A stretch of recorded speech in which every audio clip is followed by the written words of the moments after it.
అంటే నేను ఊరికే జస్ట్ మహారాష్ట్ర గురించి ఇది చెప్తుండే. ఎన్డీఏ 52% ఓట్లు వచ్చాయండి మొత్తం మీద. అంటే ఇక ఏ విధంగా కూడా మొత్తం ఎన్డీఏ అలయన్స్కి మొత్తం కలిపి 33% ఓట్లు. అందులో హైయెస్ట్ వచ్చింది కాంగ్రెస్ పార్టీకే 10% ఓట్లు, 10.88. మా దాంట్లో లోయెస్ట్ వచ్చింది ఎన్సీపీ, అజిత్ పవార్ గారు వీరు ఉన్నారు కదా, ఆ ఎన్సీపీకి వాళ్ళకి 10.45%. ఇప్పటి వరకు ఉన్న ట్రెండ్స్ ప్రకారం నేను చెప్తున్నాను. అంటే మా కూటమిలో అత్యంత తక్కువ ఓట్లు వచ్చిన పార్టీతో సమానంగా వాళ్ళ కూటమిలో ఉన్న అత్యంత ఎక్కువ ఓట్లు వచ్చిన అది కాంగ్రెస్ వారు ఇది ఈక్వేట్ అయ్యారు. ఇప్పుడు ఇది మహారాష్ట్ర చూసుకుంటే జార్ఖండ్ రిజల్ట్స్ కొంచెము ఇప్పుడైతే ట్రెండ్స్ అయితే వేరేగా ఉన్నాయి కదా. కాంగ్రెస్ కూటమి అంటే ఇండియా అలయన్సే కాస్త ముందు ఉంది కదా బీజేపీ. ఇక్కడ చూడండి ఏ విధంగా ఉందో పరిస్థితి. ఇప్పుడు అలయన్స్ల విషయం తీసుకుంటే, ఓట్ షేర్ల విషయం తీసుకుంటే ఇక్కడ కేవలం ఒక 3-4% ఓట్ షేర్ మాత్రమే డిఫరెన్స్ ఉన్న పరిస్థితి ఉందండి. ఇప్పటికీ ఈ మూమెంట్ లో కొంచెం అప్డేట్ అయింది. 44% ఇండియా అలయన్స్ కు ఉంటే ఎన్డీఏ అలయన్స్ 38%, అందులో బీజేపీ 32%. హైయెస్ట్ వచ్చింది బీజేపీ 32% ఓట్ల షేర్తో ముందుంది. హైయెస్ట్ వచ్చింది ఇండియా అలయన్స్ లో జేఎంఎంకి 22%, కాంగ్రెస్ కి 13% సెకండ్ వచ్చింది. మాది 32% ఉంది. అంటే జస్ట్ ఉట్టిగా సీట్లే ప్రామాణికం. ఏ విధంగా వచ్చాయి, ఎట్లా వచ్చాయి, ఒక ఓటుతో గెలిచారా, 1,00,000 ఓట్లతో గెలిచారా, ఇదంతా సంబంధం లేదు. గెలిచిన వారే అసెంబ్లీకి వెళ్తారు, పార్లమెంట్కి వెళ్తారు. 50% కన్నా ఎక్కువ సీట్లు మనం గెలిస్తేనే మనము అధికారంలోకి వస్తాం. కానీ బట్ నేను ఎంత క్లోజ్ గా ఉంది రేసు అనే దానికి విషయం నేను ఓట్ షేర్ల దీంతో జార్ఖండ్ విషయంలో అయితే చెప్తున్నాను. ఇప్పటికీ 49-30 అని అంటున్నారు. ఆ ట్రెండ్స్ ఇంకొంచెం సమయం అయితే గానీ క్లియర్ గా ఇది కాదు అని అంటున్నాం. మాకైతే మా ఇంటర్నల్ రిపోర్ట్స్ ద్వారా మాకున్న నమ్మకం మాకుంది. మంచి టగ్ ఆఫ్ వార్ అన్న టైప్ లో ఓటు శాతంలో ఏదైతే కనిపిస్తోంది. బట్ ముందుకెళ్తున్నా కొద్దీ ఇంకొంచెం క్లారిటీ వచ్చే అవకాశం ఉంది. మహారాష్ట్ర ఎగ్జిట్ పోల్స్ అయితే బీజేపీకి 2 రాష్ట్రాల్లో అధిక మెజారిటీ తగ్గుతుందని దాదాపు ఎగ్జిట్ పోల్స్ చెప్పాయి. సిచ్యువేషన్ నమ్మడము అందరూ వదిలేశారండి. దేశం మొత్తంలో కూడా అదొక ఈవెంట్. ఎలక్షన్ డే రోజు గెలుస్తుంది.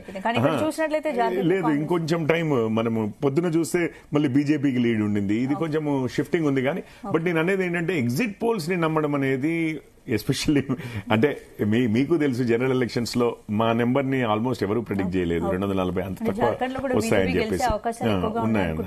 హర్యానా పరిస్థితి మా గ్రౌండ్ రిపోర్ట్ ఏమన్నా ఉంటే కూడా మైనర్ వేరియేషన్స్ తో అటు ఇటు ఇది అవ్వచ్చు. కానీ బట్ గ్రౌండ్ రిపోర్ట్ లో మేము చేసిన పనికి మాకు వచ్చిన స్పందనకి over a period of time central government Jharkhand లో ఏం చేసింది, గిరిజనులకి బీజేపీ ఏం చేసింది, అక్కడ ఇష్యూస్ లోకల్ ఇష్యూస్ ఏమున్నాయి, ఏ విధంగా అసలు అక్కడ ఉన్న ఒక గిరిజనుల యొక్క అస్తిత్వాన్ని దెబ్బతీయాలని ఎంతమంది ఏ విధంగా ప్రయత్నిస్తున్నారు, వాటికి బీజేపీ ఏ విధంగా అడ్డుకట్ట వేస్తోంది, ఇట్లాంటి అన్ని విషయాలని బట్టి మేము అనుకున్నదైతే మా అంచనాలైతే మేము గవర్నమెంట్ ఫామ్ చేస్తాము అని అనుకున్నాం. సో ఇంకొంచెం సమయం అయితే మనము ఆ డీటెయిల్స్ కూడా క్లారిటీ వచ్చేస్తాయి. ఇంకా పెద్ద వెయిట్ చేయాల్సిన అవసరం కూడా లేదు.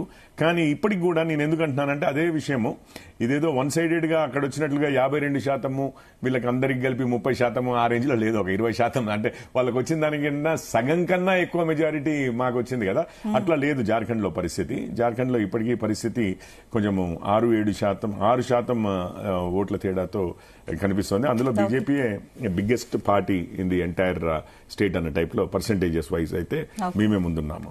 ఈవెన్ సీట్ల వైజ్ ఈవెన్ జేఎంఎం కన్నా ఒక 10% తక్కువ వచ్చి కూడా, దాదాపు 9% ఏమో తక్కువ వచ్చి కూడా వాళ్ళు 5 సీట్లలో మాకన్నా ఎహెడ్ ఉన్నట్లుగా ప్రస్తుతానికి కనిపిస్తోంది. అది ఏ పార్టీతో ఫైట్స్ అవుతున్నాయి ఇదంతా బట్టి ఇంకొంచెం క్లారిటీ వచ్చే అవకాశం ఉందండి. సో ఇంతకుముందు బండి సంజయ్ గారు ఒక విషయం చెప్పారు. ఒక 10 సెకండ్సే నేను ఏమంటున్నానంటే, హిమాచల్ ప్రదేశ్ చూపించి కర్ణాటక చూపించి తెలంగాణ చూపించి ఇంకెక్కడ గెలుద్దామన్నా గెలిచే పరిస్థితుల్లో లేకుండా అయిపోయింది. నిజంగానే హిమాచల్ ప్రదేశ్ లో నిజంగా వారి అక్కడ ముఖ్యమంత్రులే కానివ్వండి, అక్కడ లీడర్షిప్ కానివ్వండి, ఎంత చేసినా ఇంత త్వరితగతిన హిమాచల్ గెలిచిన తర్వాత కర్ణాటక గెలిచిన 6 నెలలకి తెలంగాణ. కానీ ఇక్కడ మీరు చూస్తే తెలంగాణలో మాత్రం అదే last major state that Congress would win అన్న టైప్ లో అయిపోయింది. ఇప్పుడు అక్కడ జార్ఖండ్ ముక్తి మోర్చా అంటే కాంగ్రెస్ పెద్ద రోల్ లేదు ఈవెన్ జార్ఖండ్ లో కానీ ఇక్కడ ఏమంటున్నానంటే రేవంత్ రెడ్డి గారితో అసలు మొత్తం దశ దిశ అంతకుముందు ఒక గెలుపు నుంచి గెలుపు అనుకున్నది 6 నెలల్లో 5 నెలల్లో 4 నెలల్లో అనుకుంటాను. డిసెంబర్ 7కి వారు మనం ఏప్రిల్లో ఎన్నికలకే వెళ్ళాము. అక్కడికే సగానికి సగం తగ్గిపోయింది. అంటే వారికి 8 మాకు 8 రావడం ఏదైతే ఉందో ఏది పార్లమెంట్ ఎన్నికల్లో. దాని తర్వాత ఇప్పుడు వారు అక్కడ ప్రచారానికి వెళ్ళడము, మహారాష్ట్రలో ఈ రాష్ట్రంలో గెలుపుని చూపించి అక్కడ గెలవాలన్న ఈ విధంగానే క్యాంపెయినింగ్ ఇదంతా నచ్చింది. ఇక వీరితో ఇక ఆఖరు అనుకుంటాను, రేవంత్ రెడ్డి గారితో ఇక ఆఖరు ఉన్నట్లుంది ఈ పరంపర, కాంగ్రెస్ పరంపర. అనలిస్ట్ తో మాట్లాడదాం. ప్రొఫెసర్ గారు వినోద్ గారు ఏంటి ఇప్పుడు బండి సంజయ్ ఇందాక మీడియా